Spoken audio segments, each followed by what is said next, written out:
चलिए सर आगे बढ़ते हैं। स्टेप 4 का जो हम देख रहे थे, that is allocation of transaction price to each performance obligation on the basis of standard selling price. इसी में हमारे पास एक सब कॉन्सेप्ट कवर होता है, that is allocation of discount. अब आसान सी बातें लिखी है, इसे मैं रीड करता हूं, फिर क्या लिखा है यहाँ पे उससे मैं एक एग्जांपल से डिस्कस करते हैं। कहता है discount exist if the sum of the standalone selling price of each performance obligation in the contract exceeds the total consideration for the contract।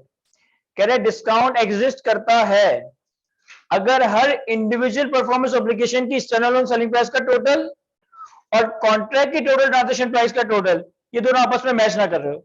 Like अगर लेट से कि मेरे कॉन्ट्रैक्ट में 3 परफॉर्मेंस ऑब्लिगेशन है, 100 रुपए की स्टैंडअलोन सेलिंग प्राइस है और इन तीनों का बंडल में सेल कर रहा हूं लेट से 250 का, तो यहां पे इसका मतलब है कि 50 सिंपल डिस्काउंट का एलिमेंट। अब कहते हैं discount is allocated on a proportionate basis to all the performance obligation in the contract. आम हालात में अगर आपके कॉन्ट्रैक्ट में एक से ज्यादा परफॉर्मेंस ऑब्लिगेशन है और कोई डिस्काउंट का एलिमेंट है तो आप डिस्काउंट को सारी परफॉर्मेंस ऑब्लिगेशन पे एलोकेट कर दो, unless there is an observable evidence that the discount relate to only some specific performance in the obligation in the contract। अब ये unless के बाद क्या बात कर रहा है, इसको हम एक एग्जांपल से डिस्कस करते हैं।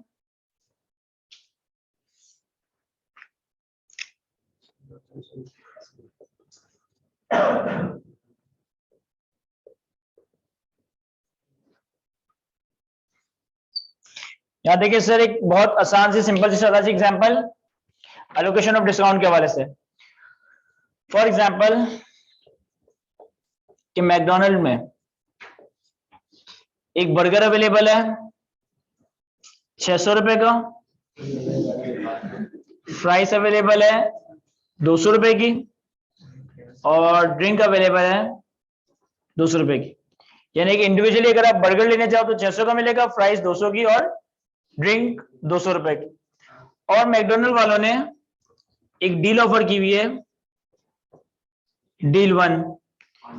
इसमें बर्गर भी है, फ्राइज भी है और ड्रिंक भी है और ये तीनों चीजें प्रोवाइड की जा रही है 800 रुपए में।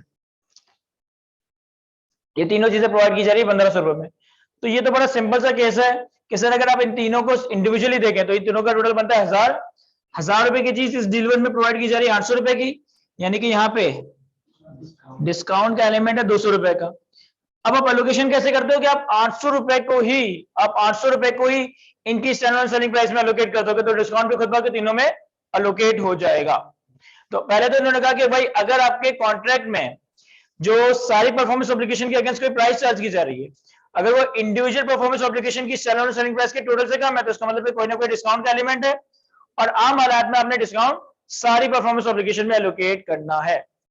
अब लेट्स से कि भाई मैकडोनल्ड वाले काफी टाइम से बर्गर फ्राइज ड्रिंक 600 200 का बेच रहे थे, काफी टाइम से उनकी डील चलती आ रही थी बर्गर फ्राइज ड्रिंक की 800 रुपए की और 200 का यानी कि इस पे ओवरऑल डिस्काउंट था। फिर आगे जाके मैकडोनल्ड वालों ने एक आइसक्रीम लॉन्च की, लेट्स से कि इसकी प्राइस रखी है 500। मैकडोनल्ड वालों ने एक आइसक्रीम लॉन्च की और इसकी इंडिविजुअल प्राइस है 500 और मैकडोनल्ड वालों ने एक और डील ऑफर कर दी कि भाई बर्गर फ्राइज ड्रिंक और आइसक्रीम और इन तीनों की प्राइस, इन चारों की प्राइस रखी गई है 1300। तो अगर मैं इस डील को देखूं तो यहां पे बर्गर है 600 का, फ्राइज है 200 के, ड्रिंक है 200 की और आइसक्रीम है 500, यानी कि टोटल 1500 और 1500 की चीज कितने में दी जा रही है 300 में, यानी कि 1300 में, यानी कि यहाँ पे डिस्काउंट कितना है 200। तो अब इस केस में 200 का डिस्काउंट इन चारों में एलोकेट कर देंगे? नहीं सर, अब इस केस में ये 200 का डिस्काउंट इन चारों में एलोकेट नहीं होगा। क्यों? क्योंकि मेरे पास पहले ही ऑब्जर्वेबल एविडेंस मौजूद था कि आज से पहले भी ये मैकडोनल्ड कंपनी बर्गर फ्राइज और ड्रिंक 200 के डिस्काउंट में बेचती आई है। तो ये जो 200 का डिस्काउंट है वो सिर्फ और सिर्फ इन 3 चीजों से पर्टेनिंग है, आइसक्रीम से पर्टेनिंग ही नहीं है। तो मैं एलोकेशन भी कैसे करूंगा कि सर मैं इस 200 के डिस्काउंट को चारों में नहीं, सिर्फ पहली, दूसरी और तीसरी परफॉर्मेंस एप्लीकेशन में एलोकेट कर रहा हूंगा, चारों में इसकी एलोकेशन नहीं हो रही है। तो सिंपल सा रूल है, आम हालात में डिस्काउंट कब एलोकेट करोगे सारी की सारी परफॉर्मेंस एप्लीकेशंस पे, अनलेस के इस बात का ऑब्जेक्टिव एविडेंस अवेलेबल हो कि डिस्काउंट किसी एक या एक से ज्यादा स्पेसिफिक परफॉर्मेंस एप्लीकेशन से पर्टेन करता है। क्या ये समझ आता है? मैं एग्जाम्पल कॉपी कर लेते, किसान से सवाल भी देखते हैं।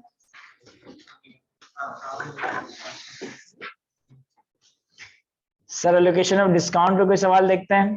क्वेश्चन नंबर 24 आपकी IFRS की illustrative example number 34। An entity regularly sells product A, B and C individually, thereby establishing the following standard selling price।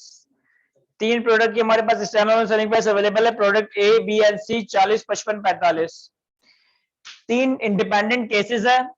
Requirement में हमसे कहता है allocate the transaction price to the identified performance obligation। Case 1, the entity entered into a contract with the customer to sell product A, B and C in exchange for ₹100। The entity will satisfy the performance obligation for each of the product at different points in time। Correct. Case 1 में company ने तीनों product at a lump sum price of 100 sell करा है। आपने 100 की transaction price को तीनों में एलोकेट करना है और कोई और एडिशनल इंफॉर्मेशन नहीं है। Case B, the entity entered into a contract with the customer to sell product A, B and C in exchange for ₹100। The entity will satisfy the performance obligation for each product at a different point in time। In addition, the entity regularly sells product B and C together for ₹60। कह रहे अब की बार हमने A, B और C 100 का बेचा है और हमारी पहले भी आदत रही है कि हम प्रोडक्ट B और C 60 रुपए का बेचते आए। And case 3, the entity entered into a contract with the customer to sell product A, B, C and D in exchange for 130। The entity will satisfy the performance obligation for each product at a different point in time। In addition, the entity regularly sells product B and C for ₹60। Further, the standalone selling price for product B is highly variable because the entity sells product B to different customers for a broad range of amount from 15 to 45। Case सी में आपको थोड़ी additional information दे रहा है कि भाई चार product बेचिए ए B C D 130 में। पहले भी हम बी और सी 60 में बेचते हैं, ए के बारे में कुछ नहीं बताया, और डी की प्राइस हाईली वेरिएबल है, कभी 15 का बेच देते हैं, कभी 40 का बेच देते हैं, कभी 45 का बेच देते हैं। तो हम तीनों ही केसेस में ट्रांजैक्शन प्राइस को इंडिविजुअल परफॉर्मेंस एप्लीकेशन में खुद ही एलोकेट कर लेंगे। सॉल्व करें सर।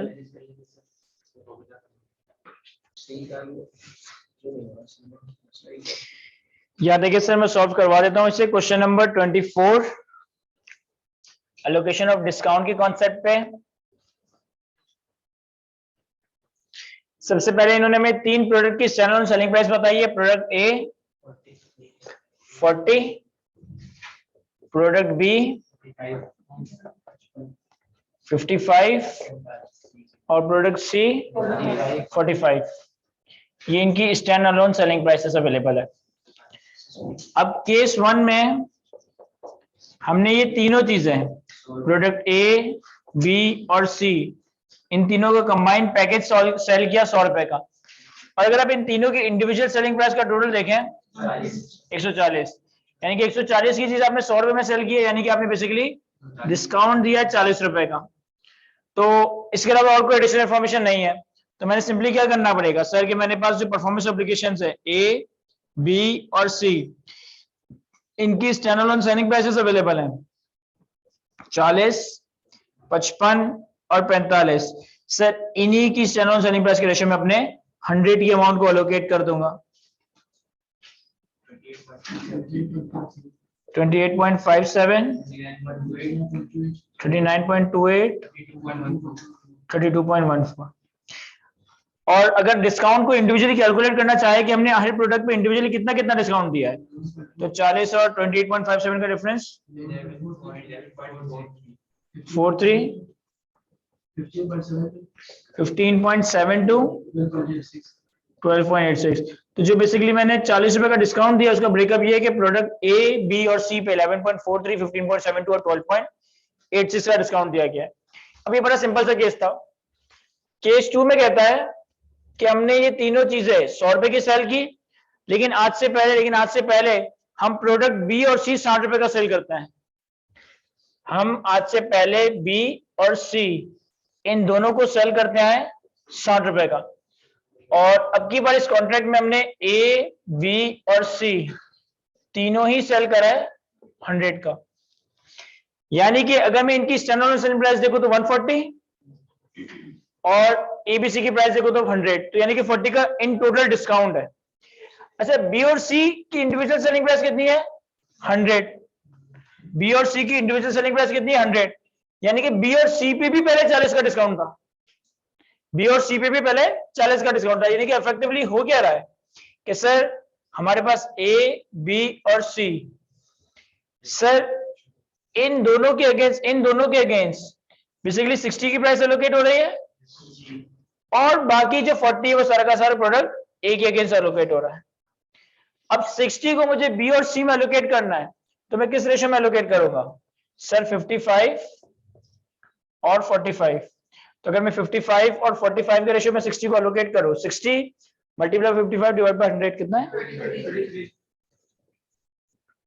33 एग्जैक्ट, और 27। तो मेरे पास जो transition price allocated version I वो 40 सारा का सारा प्रोडक्ट ए, 33 प्रोडक्ट बी और 27 प्रोडक्ट सी से बटने। समझ आ रहा नहीं है मैं? और लास्ट केस है हमारे पास केस 3। केस 3 में क्या कह रहा है? सर केस 3 में ये कह रहा है कि हम product A, B, C, D ये चारों चीजें बेचेंगे 130 की। इससे पहले हम बी और सी 60 रुपए का बेचते हैं, और प्रोडक्ट डी ऐसा प्रोडक्ट है जिसकी प्राइस हाईली वेरिएबल है, कभी 15 का बेचते हैं, कभी 30 का। तो यहीं पे मैं एक प्रोडक्ट डी भी ऐड कर देता हूं कि जिसकी प्राइस 15 to 30 वेरिएबल प्राइस है, सॉरी 45। अब इस केस में ए, बी, सी और डी ये चारों चीजें बेची जा रही है 130 में।